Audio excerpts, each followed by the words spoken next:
Today we'll finish up this entire class of sociolinguistics. It's been really great. This is the first time we've taught sociolinguistics here at Sam Houston State University, and I'm very glad we finally got this course offered, and thank you for signing up for it, and thank you for being contributing participants. It's been fun for me. I hope you have liked it at least a little. A lot of topics that we could pull out from this course and expand to an entire semester to talk about these, like for instance the ones that we will be finishing with in Wardha and Fuller, chapter 14, and we have topics such like endangered languages and the spread of English. This is a huge topic, and the endangerment of a lot of the languages, it's not of course the fault directly of English, but it kind of works together, because the more English is used, some people think, the more other languages might be endangered. I don't really see it that way, because throughout the history of humankind we have had languages that have dominated the world, that have been used as lingua francas in the world. If we go to medieval times, the language then was Latin, and that was the language used in scholarly exchanges, in writing, and it did not kill all the other languages, because it's the numbers of people who speak languages that kind of keep those languages alive, and it's when the number of the speakers goes down, then we need to worry about a language. In this context, it seems a little bit silly that English is somehow seen as being in danger by, for instance, Spanish in the United States. English is going to be going strong. Of course, we don't know what the future brings. In 500 years, in 1,000 years, we need to be looking at those kinds of projections, and really we don't know, because what language is going to be strong has to do with the power of the particular group of speakers who use that language. It's one of these themes that I hope you have acquired in this class, that language issues, they cannot be separated from society. Sociolinguistics, the language and society, that combination, they interact, and it's society that influences language, and language may sometimes influence also society. They work in collaboration. We have talked extensively about the Worthian hypothesis, how according to that hypothesis, language is somehow a prison for its speakers, that we cannot see beyond the structures of our language. If our language doesn't have a word for something, then according to the strong form of the hypothesis, we would have trouble understanding the concepts.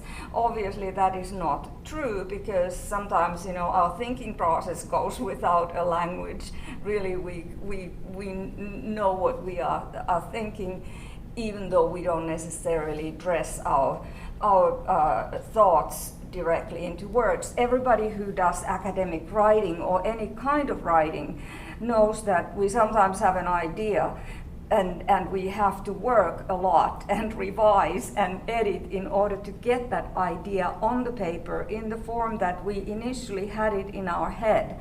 So I personally do not believe in the strong form of the Worthian hypothesis, but in a mild form, probably, yes, it's the influence goes both ways. So we're kind of like coming back to that discussion here. A lot of the language policy issues based on the idea that Whorfian hypothesis works, that if we change the language, then we have changed society.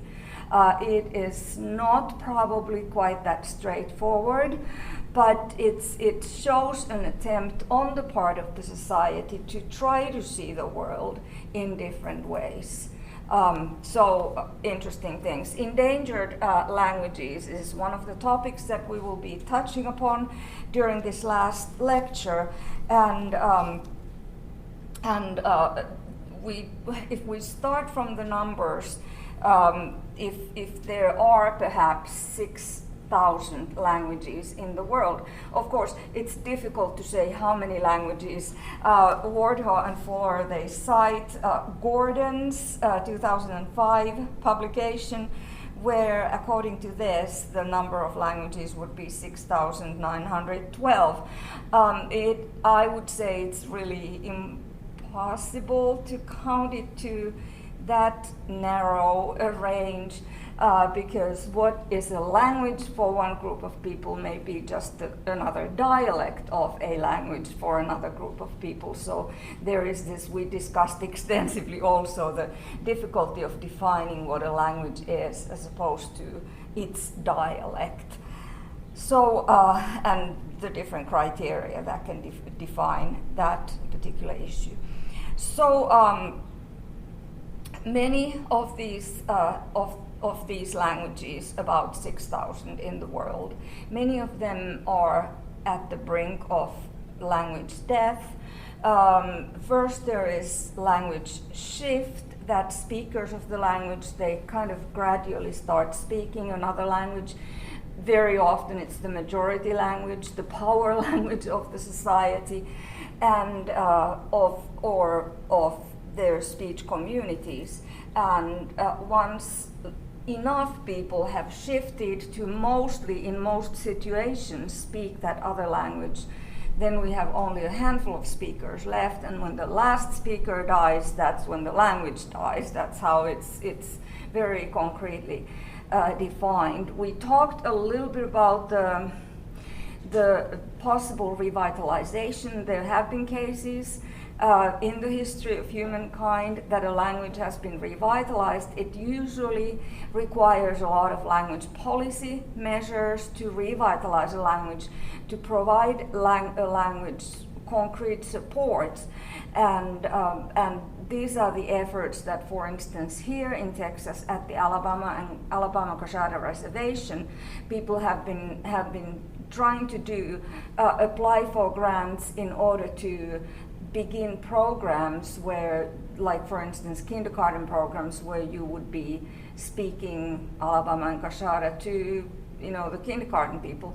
The problem there was that the kindergarten program has not only Alabama and Coshada children in the program, they draw from all ethnicities in that area.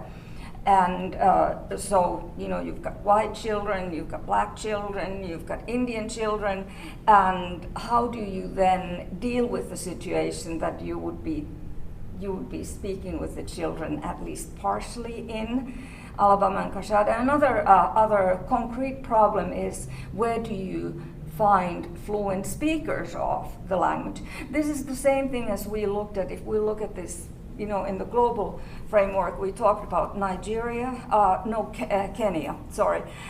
Kenya, the situation there where Swahili was assigned as an official language, but then you have a lot of people who do not speak Swahili, or if they do speak it, they don't speak it necessarily fluently.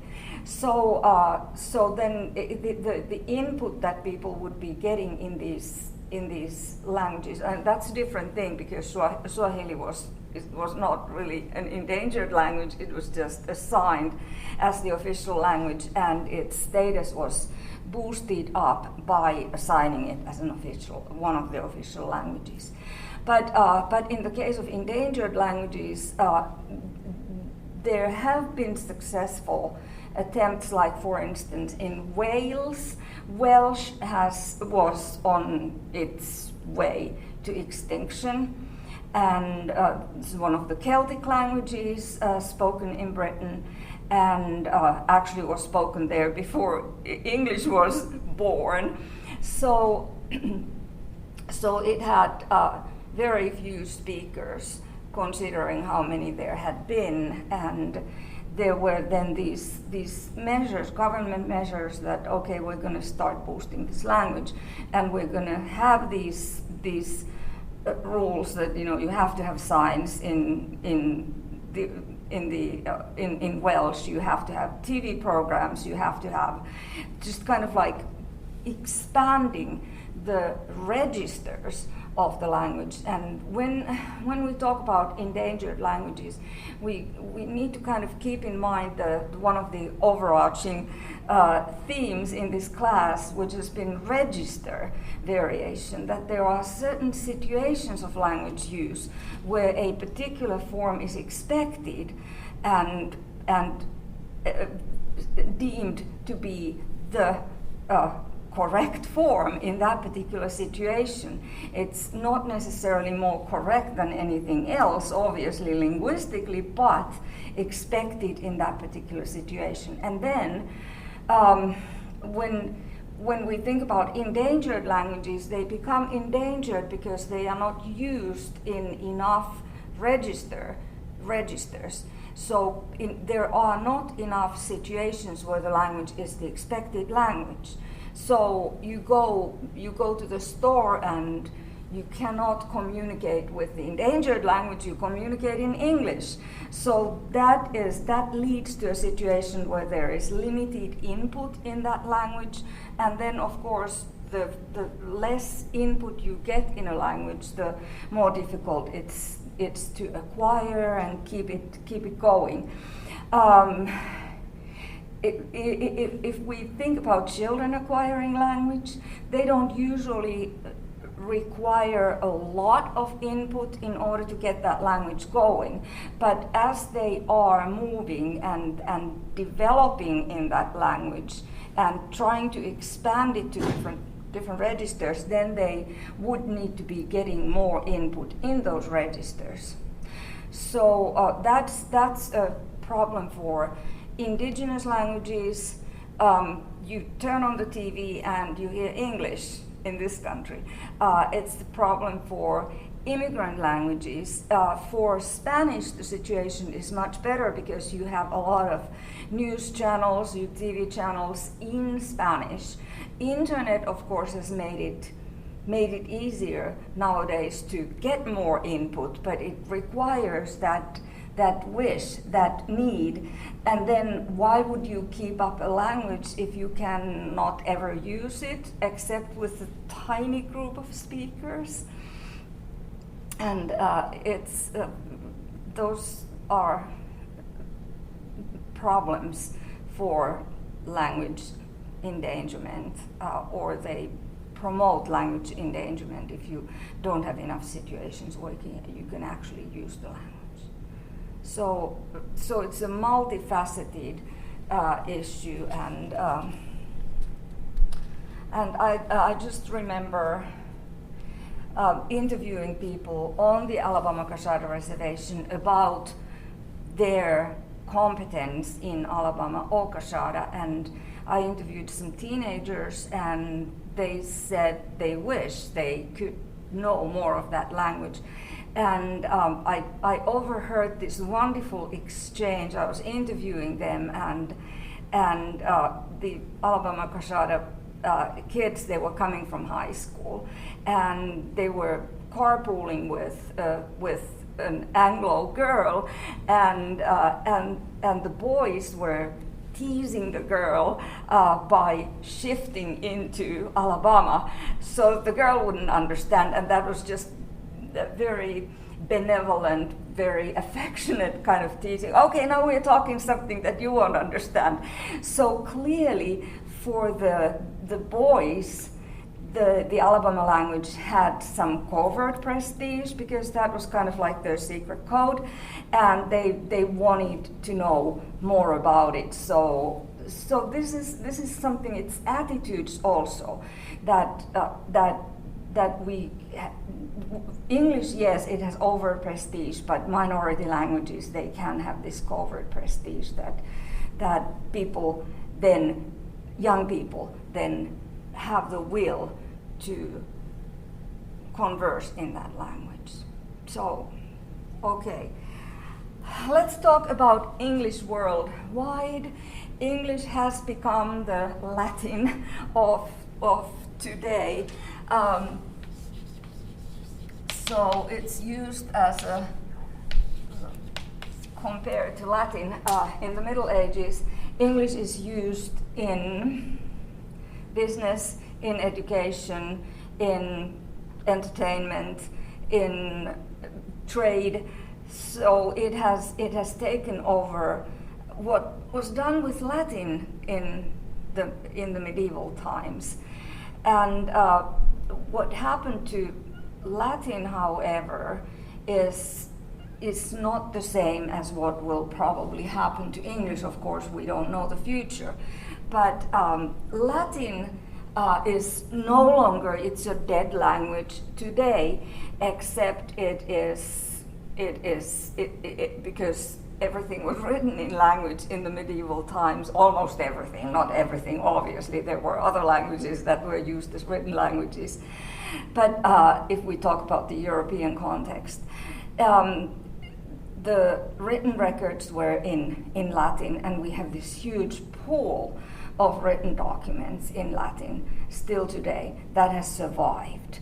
And but yet very few people converse in Latin, even though they may know Latin. Scholars have studied Latin and can converse. I know a couple of scholars who say that when they were traveling in Europe and they didn't know Italian or French, and the people, they were like sitting in the train for a long trip, and the Italians and French didn't know English, so they were scholars, all of them, and what they shifted into was Latin. So they had this conversation in Latin because all of them were proficient enough to have that conversation, but you have to have studied it quite a bit in order to be able to say something else than just, one of those Latin phrases that people try to throw sometimes out there in order to show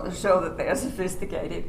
But anyway, so I have heard about these instances that people have shifted to Latin to have an actual conversation, but it's rare. It's really, really rare. And so Latin has died, and it died because not because it really ceased to exist, but it became fragmented. It developed, and this is what languages do. They are these live organisms, and we don't necessarily know which direction they will go. But Latin fragmented into languages that are today the Romance languages or Italic languages, and that is that branch of Indo-European that is very strong and alive. So we have Spanish, we have Italian, we have French, we have Portuguese, we have Romanian, and so on, a smaller Galician, Catalan, and the list goes on. So Latin developed into these languages that are very well today alive and well. There are smaller groups of Italic languages that are endangered, potentially endangered. So measures need to be taken in order to keep them going. So why do we need to try to keep endangered languages going? It's the same thing, same reason why we don't want to see animals becoming extinct, because when the last animal of a species dies, that's it, and what that animal takes takes away from all of us, that dead animal, or us allowing a species to die. It takes away from us the richness that we have in diversity, and that's away from our knowledge of the world, because every single different species brings a different behavior pattern. It teaches us things. And the same thing with languages, that when a language dies, we will have lost a way of viewing the world. Maybe, if we believe again in the Worthian hypothesis, or we may lose a lot of knowledge, like knowledge about the vegetation, some language, some words that particular language has really expanded on because of what they do, like herbal medications. This is a very stereotypical example, but just to get the point. So English has become like Latin. If you wanted your work to be read, even though during the medieval times the authors were not, there were a lot of works finished but not finished and affiliated with the author's name, because the idea was that I'm not taking glory for myself. A lot of the writings were religious, so the glory needs to go to God. It's not me who has done this. On the other hand, today when people publish something, they want their name on the front page and so on. But anyway, so the language of scholarly writing, the language of theological writing, which is scholarly sermons, for instance, it was very often Latin. But what is happening with what happened with Latin is probably not going to happen with English, because Latin disappeared partially because it became fragmented, or it disappeared as a spoken language because it developed into French and Italian and so on and so forth, and those languages are doing well. Is English going to be fragmented in that way? There was or have been these theories of potential fragmentation when the United States became independent and there was not like internet and social communication, social media to keep the connections between Britain and the United States as frequent as they are today. That perhaps the big Atlantic Ocean is going to function as the separator, that British English and American English will become mutually non-intelligible. That didn't happen, and now in today's world, where everywhere where different varieties of English are spoken, people communicate with one another, and we have access to these different varieties. You just go on YouTube and you can hear Indian English, African English, Australian English, and so on, and people speaking with different accents and so on. So the fragmentation is, in a way, the total fragmentation, in the sense that what happened to Latin is unlikely to happen. But again, I can't see the future. Who knows what will happen? Who knows what the next power language in the world will be? Because English, even though it is spoken and known by most people in the world, it's because so many people study English as a foreign language. It's many people's second language, and globally. But the language that has the most speakers is Chinese. So we don't know what's gonna happen.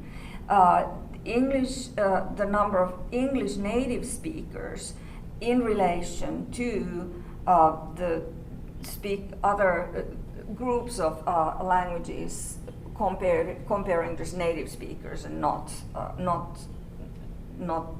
second language speakers. Like we would have Arabic and Spanish, Arabic, Hindi, Urdu, that are kind of like gaining ground, and then there is Chinese, that is the native language for most people. Mandarin Chinese, the foremost among the Chinese dialects. So let's talk a little bit about Okay, one more thing before we talk about Karlsruhe's work and world English is one more comparison to Latin, for instance. In the medieval world, if you wrote anything down in Europe, you wrote it down pretty much in Latin. That was it's extremely rare to find documents written in other languages, vernaculars, and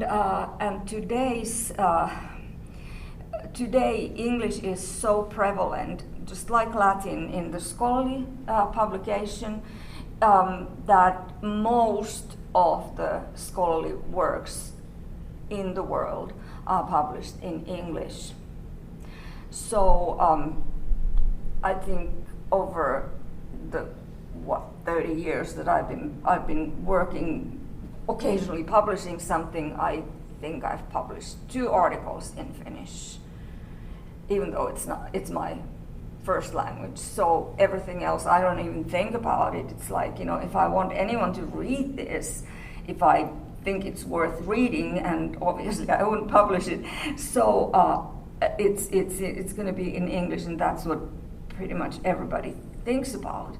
Just yesterday, I had an interesting email from a graduate student who asked, do you know if this article that is published in Estonian has been published in English as well? I'm like, if they made the choice of publishing it in Estonian, then the chances are low that it's been published in English. But this is just a concrete example of how people, sometimes, you work on some area and you publish it, and then if it's not in English, then people are curious to know what it's saying, because now we have access to everything online, to a lot of things online. Okay, so English has become the lingua franca of a lot of the different fields. I've spoken with some people who work in Europeans who work in industry. Their language that they speak in the office tends to be English, because that's the policy. Okay, here we speak English if we talk about work, even though they are native speakers of different languages. So English has been chosen as the neutral language, that it's not like, somebody's second language. It's everybody's second language. So it is kind of like, okay, it's fair that everybody is speaking in their second language, but it's odd, and that is a change that definitely has happened during the past few decades. European Union, obviously, is an example, even though English is not the only official language. There, French and Spanish and German, they have lost their ground in the European Union, because everybody knows English, and it seems to be the easiest choice to use as that lingua franca when people come from different language backgrounds. So this work of world Englishes is done by an Indian scholar, or originally from India. Karlsruhe, very famous sociolinguist, extremely widely published, and one of the terms that he kind of launched was this notion of world Englishes, and he divided the Englishes of the world. So his idea is that, okay, let's not talk about English, let's face the fact that it's various different varieties of English. So world English is spoken in different parts of the world, and he divided the globe, basically the linguistic map of the world, into three different areas: the inner circle, the outer circle, and the expanding circle.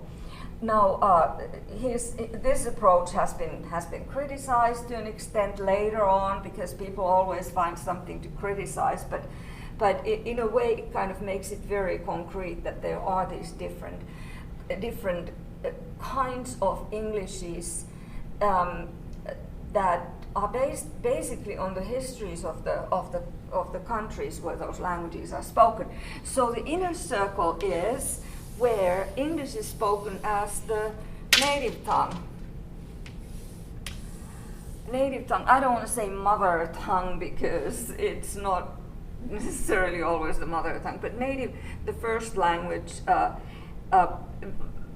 Countries like the United States, the United Kingdom, Canada, Australia, New Zealand. So this is kind of like the quote-unquote core from where English has spread. Of course, it's spread from, this is the country of origin, England, the Great Britain, the United Kingdom, from where we are speaking English because enough English speakers immigrated to the United States. Enough English speakers immigrated or emigrated from UK to Canada, and Canada was, has been obviously much more closely related to the UK. It didn't have the revolution like the American Revolution, that we're going to be a separate country. So the ties have been closer. From UK, English was exported to Australia, and the interesting history of Australian English is that several hundred years ago, people were sent to Australia if they had committed a crime or were not wanted in the UK. So very interesting way of sending a language somewhere.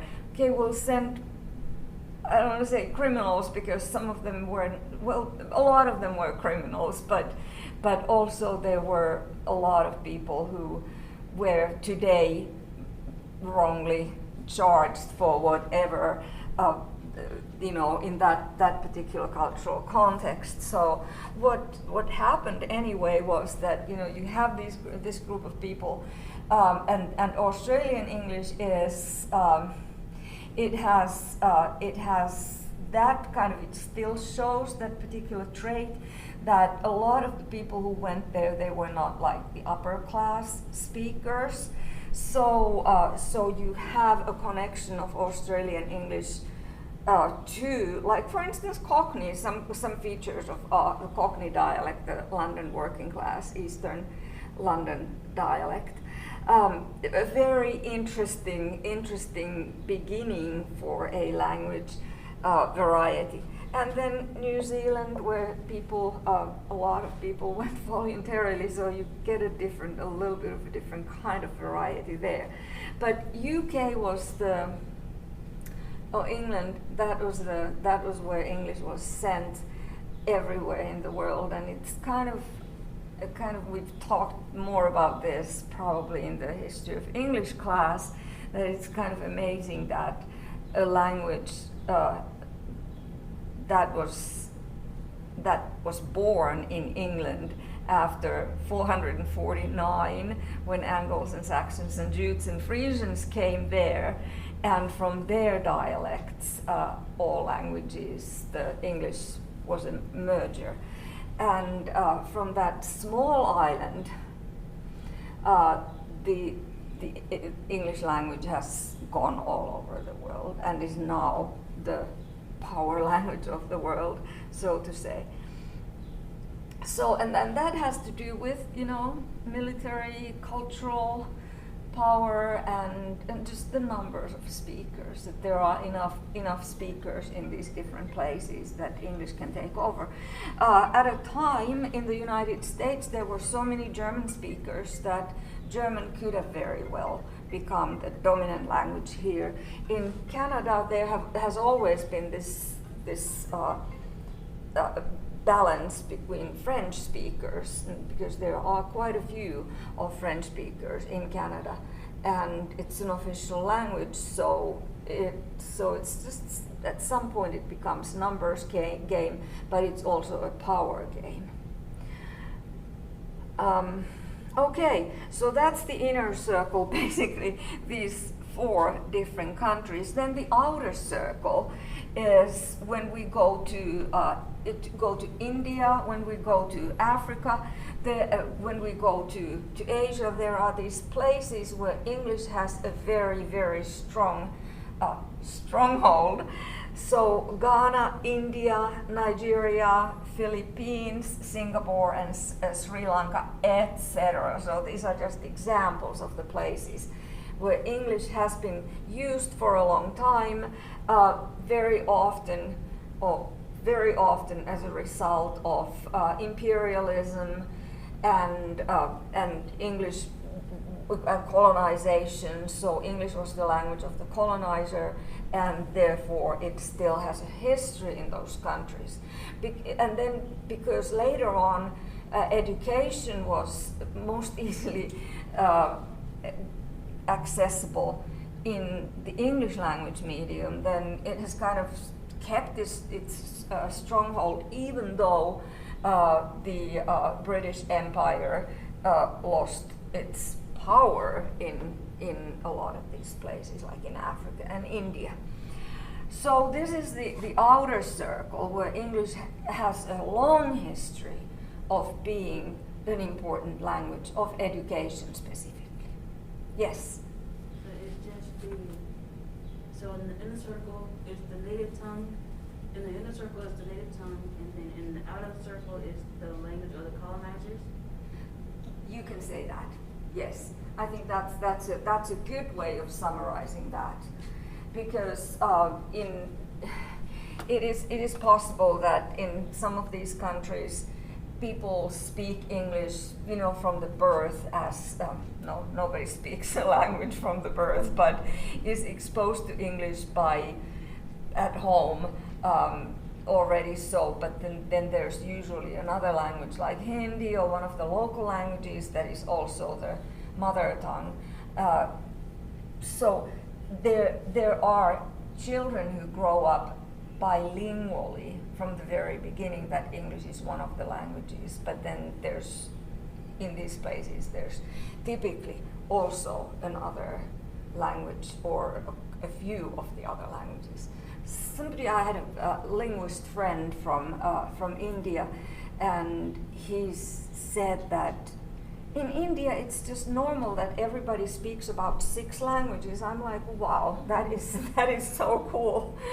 But it is cool, and the benefits of multilingualism are great, because you've got access to these different groups, but at the same time it requires a lot of resources as well.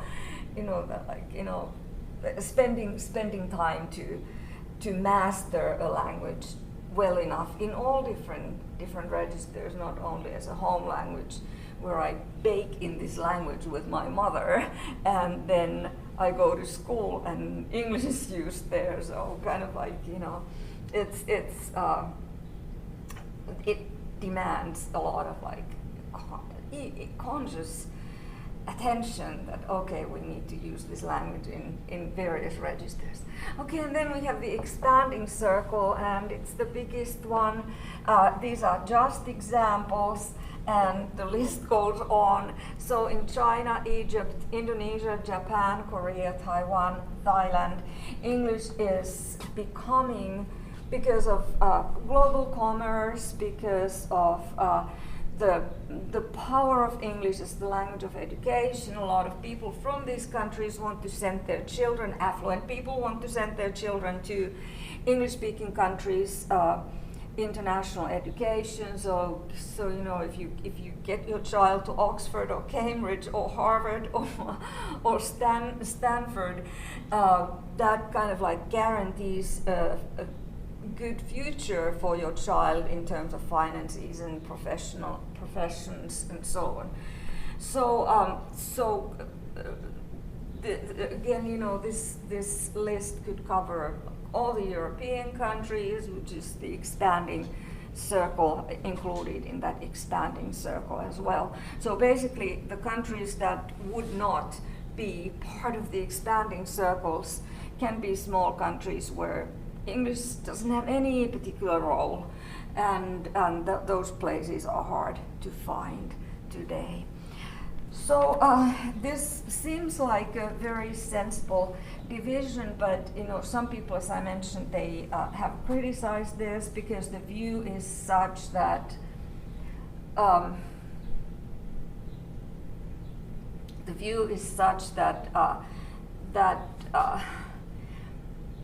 it kind of like prioritizes metaphorically the inner circle, but then, you know,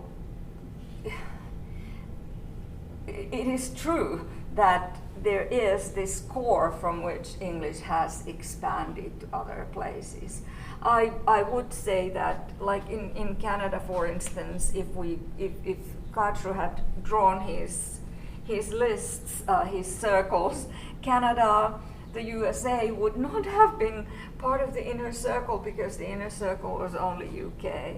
So I think it's a useful way of looking at these things. Your book has some you know, points out to some criticism to this. I mean, you know, the generalization would be that the inner circle, English is spoken as the native tongue, native language, the first language, outer circle as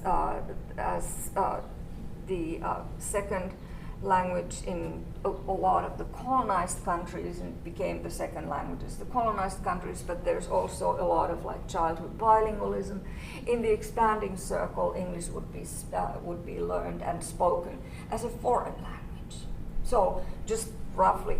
But of course these things, and this is one of the criticisms, you cannot really divide things that clearly, but for the purpose of kind of pointing out that there are these different kinds of Englishes, I think it was a useful approach to talk about it. And that's why I wanted to kind of bring it up. We just mentioned it very briefly earlier. Okay, so I also asked you for today to look at the glossary, and if you have any questions about any of the concepts, just email to me if you're not here today. The final is coming up, and I'll send an email about it later on, but the final is comprehensive. It covers the entire book and all the lectures and so on.